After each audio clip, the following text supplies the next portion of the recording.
This channel does not promote any violent, harmful, or illegal activities. All content provided by this channel is meant for an educational purpose only. এই মুহূর্তে breaking news, Great Eastern Trading Company দিচ্ছে festive sale offer. Lucky draw কন্টেস্টে পেতে পারেন গাড়ি, two wheeler, LED TV, electric kettle, mixer grinder এবং আরো অনেক কিছু। 65% ডিসকাউন্টের সাথে 20% ক্যাশব্যাক, এছাড়াও একটা ইএমআই ফ্রি, আকর্ষণীয় এক্সচেঞ্জ অফার, 10 কোটিরও বেশি উপহার ও ক্যাশব্যাক। এই সুযোগ হাতছাড়া করবেন না। আজই আসুন আপনার নিকটবর্তী গ্রেট ইস্টার্ন ট্রেডিং শোরুমে। খুশির 100 দিন কাটুক গ্রেট ইস্টার্নের সাথে।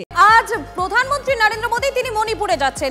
অশান্তির প্রায় 28 মাস পর আজ হিংসা বিধ্বস্ত মণিপুরে যাচ্ছেন প্রধানমন্ত্রী। বেলা 12:30 নাগাদ আইজল থেকে মণিপুরে যাবেন। প্রথমে চূড়াচাঁদপুরে যাবেন প্রধানমন্ত্রী নরেন্দ্র মোদী। সংঘর্ষ পর্বে ঘরছড়াদের সঙ্গে সাক্ষাৎ, শুনবেন তাদের অভাব অভিযোগের কথা। চূড়াচাঁদপুরের একটি জনসভা করার কথাও রয়েছে। তার আগে কিছু উন্নয়নমূলক প্রকল্পের ভিত্তিপ্রস্তর করবেন মোদী। চূড়াচাঁদপুরের থেকে ইম্ফলে যাবেন তিনি, সেখানেও ঘরছড়াদের সঙ্গে কথা বলবেন এবং উন্নয়নমূলক প্রকল্পের উদ্বোধন করবেন প্রধানমন্ত্রী।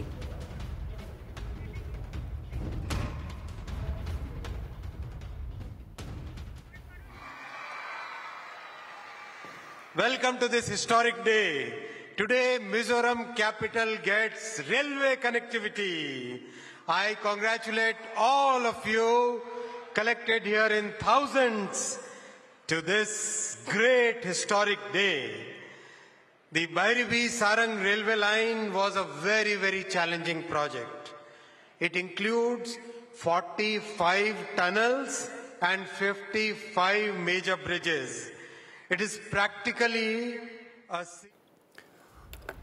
আপনার সরাসরি নজর রাখছিলাম মণিপুরের দিকে, কারণ অশান্তির 28 মাস পর আজ হিংসা বিধ্বস্ত মণিপুরে সেখানে যাচ্ছেন প্রধানমন্ত্রী নরেন্দ্র মোদী। বেলা 12:30 নাগাদ আইজল থেকে মণিপুরে যাবেন তিনি। প্রথমে চূড়াচাঁদপুরে মোদী। রাজনৈতিক বিশ্লেষক শুভময় মৈত্র রয়েছেন আমাদের সঙ্গে, আপনাকে স্বাগত টিভি9 বাংলায়। দেখুন, হিংসা বিধ্বস্ত মণিপুরে আজকে প্রধানমন্ত্রী নরেন্দ্র মোদী যাচ্ছেন, তিনি সেখানে ঘরছড়াদের সঙ্গে কথাও বলবেন, এর পাশাপাশি কিছু উন্নয়নমূলক প্রকল্পের শিলান্যাসও করবেন তিনি। এই পরিস্থিতি দাঁড়িয়ে মোদীর এই সফর কতটা গুরুত্বপূর্ণ? হ্যাঁ, দেখুন, এখন তিনি যে কারণে যাচ্ছেন সেটি হচ্ছে একটি উন্নয়নমূলক কাজের জন্য। অর্থাৎ মণিপুর থেকে মিজোরামে একটি রেল যোগাযোগ শুরু হবে, ফলে দেশের উন্নয়নের জন্য এবং উন্নয়নের কাজ যখন শুরু হয় আর কি, বা যখন তার একটা উদ্বোধন হয়, তখন সাধারণভাবে দেশের নেতারা বা নির্বাচিত জনপ্রতিনিধিরা যান। ফলে সেই জায়গায় দাঁড়িয়ে মণিপুরে 8,500 কোটি যে প্রকল্প উদ্বোধন, সেইটার কাজে যে প্রধানমন্ত্রী যাবেন, আমাদের দেশের যে সংসদীয় গণতান্ত্রিক ব্যবস্থা তাতে খুব একটা আপত্তি থাকার কথা নয়, এবং সেটাই স্বাভাবিক। দেশের যে উন্নয়ন, সেই জায়গায় তো প্রধানমন্ত্রী বা কোনো রাজ্যের যদি উন্নয়ন, সেখানে মুখ্যমন্ত্রী যাবেন, এটাই তো অত্যন্ত স্বাভাবিক বিষয়। ফলে মণিপুর সফরে যে চূড়াচাঁদপুরে যাচ্ছেন, তারপর ইম্ফলে যাবেন, তারপর ফেরার পথে সম্ভবত আসাম হয়ে কলকাতা হয়ে প্রধানমন্ত্রী ফিরবেন, এটা একটা উন্নয়নের বিষয় সংক্রান্ত জায়গায় প্রধানমন্ত্রীর যে কন্ট্রিবিউশন আমাদের দেশের প্রতি, সেইটা। উল্টো দিকে যে আলোচনাটা আসবে, বিরোধী যারা বলবে, তারা বলবে যে 2019 সালে শেষবার প্রধানমন্ত্রী গেছিলেন সেখানে, অর্থাৎ যে বেঙ্কি কুকি যে সংঘর্ষ, যেখানে সেই হিংসায় 250 বেশি মানুষ মারা গেছিলেন, সেই জায়গায় প্রচুর মানুষ ঘরছাড়া হয়েছিলেন, তখন তিনি যাননি কেন? এখন এই প্রশ্নগুলোই হচ্ছে সংসদীয় রাজনীতির অংশ, যেখানে বিরোধী দল প্রশ্ন করবে একটি বিষয় নিয়ে, আর তার সঙ্গেই দেশের যারা সরকার তারা উন্নয়নের কাজ করবেন। এই যে প্রশ্ন উত্তর, এই যুক্তি প্রতিযুক্তির মধ্যে দিয়েই দেশের সংসদীয় গণতন্ত্র এগিয়ে চলে। ফলে আপাতত যে জায়গাটি দাঁড়াচ্ছে, যে মোদী সাহেব যাচ্ছেন আমাদের দেশের এবং এই উত্তর পূর্ব অংশে এবং একটি উন্নয়নের কাজে, এটাকে যেমন ভালোভাবে দেখতে হবে, উল্টো দিকে বিরোধীদের যে বক্তব্য, তাদের যে অ্যানালিসিস, তাই নিয়েও কিন্তু আলোচনা চলবে। এটাই আমাদের দেশের গণতন্ত্র। একেবারে ধন্যবাদ শুভময় বাবু। আজ প্রধানমন্ত্রী নরেন্দ্র মোদী তিনি মণিপুর সফরে যাচ্ছেন। তার ঠিক আগেই শুক্রবার নিজের এক্স হ্যান্ডেলে প্রধানমন্ত্রী নরেন্দ্র মোদী লেখেন, 13ই সেপ্টেম্বর আমি চূড়াচাঁদপুর এবং ইম্ফলে বিভিন্ন কর্মসূচিতে যোগ দেব। মণিপুরের অন্তর্ভুক্তিমূলক এবং সর্বাত্মক উন্নয়নকে আরও এগিয়ে নিয়ে যেতে আমরা সম্পূর্ণরূপে প্রতিশ্রুতিবদ্ধ। সড়ক প্রকল্প, জাতীয় মহাসড়ক প্রকল্প, মহিলা হস্টেল এবং আরও অনেক কিছু শিলান্যাস করা হবে। উদ্বোধন করা হবে মন্ত্রীপক্ষের সচিবালয়, আইটি এস্টেট ভবন এবং নতুন পুলিশ সদর দপ্তর। এ নিয়ে রাহুল গান্ধী বলছেন, মণিপুরে দীর্ঘদিন ধরে সমস্যা চলছে, কিন্তু নরেন্দ্র মোদী এখন সেখানে যাচ্ছেন। দেশের সবচেয়ে গুরুত্বপূর্ণ বিষয় হলো ভোট চুরি, অন্তত এই ভাষাতেই কটাক্ষ করেছেন তিনি।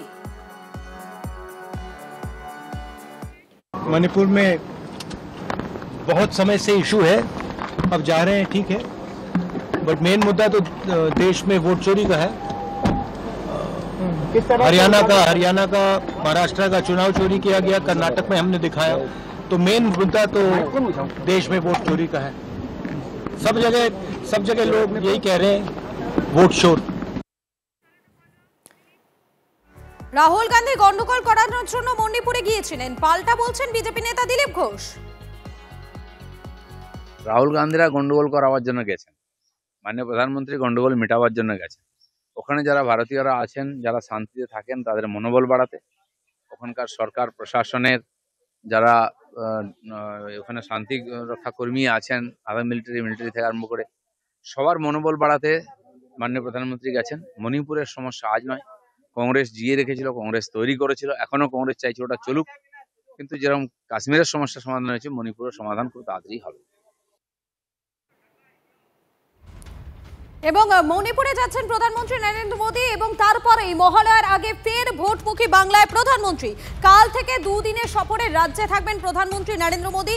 ঝটিকা সফরে রবিবার বিকেলেই কলকাতায় প্রধানমন্ত্রী। সোমবার ফোর্ট উইলিয়ামে সেনাবাহিনীর কর্মসূচিতে যোগ দেবেন তিনি। জানা গিয়েছে রবিবার বিকেল 5:35 কলকাতা বিমানবন্দরে এসে পৌঁছবেন তিনি। রাজভবনে রাত্রিবাস করবেন প্রধানমন্ত্রী। সোমবার সকাল 9:30 থেকে 1টা পর্যন্ত সেনাবাহিনীর কর্মসূচি রয়েছে, সেখানেই যোগ দেবেন প্রধানমন্ত্রী। প্রসঙ্গত অপারেশন সিঁদুরের পর দেশের মধ্যে ভারতীয় সেনা এবং কমান্ডোদের নিয়ে সবচেয়ে বড় বৈঠক হতে চলেছে ভারতীয় সেনার পূর্বাঞ্চলীয় সদর দফতর ফোর্ট উইলিয়ামে। 15 সেপ্টেম্বর থেকে 17 সেপ্টেম্বর পর্যন্ত ফোর্ট উইলিয়ামে কম্বাইন্ড কমান্ডার্স কনফারেন্স হবে। এই কনফারেন্সের উদ্বোধন করবেন মোদী। উদ্বোধনী অনুষ্ঠানে প্রধানমন্ত্রী ছাড়াও উপস্থিত থাকবেন প্রতিরক্ষা মন্ত্রী রাজনাথ সিং, জাতীয় নিরাপত্তা উপদেষ্টা অজিত ডোভাল, থাকবেন 3 বাহিনীর প্রধান, ভারতীয় সেনার chief of defence staff Anil Chauhan এবং এছাড়াও উপস্থিত থাকবেন সেনার শীর্ষ কর্তারা। সেনার আগামী দিনের কৌশল এবং সীমান্ত স্ট্র্যাটেজি নিয়ে এই কনফারেন্সে আলোচনা হতে চলেছে।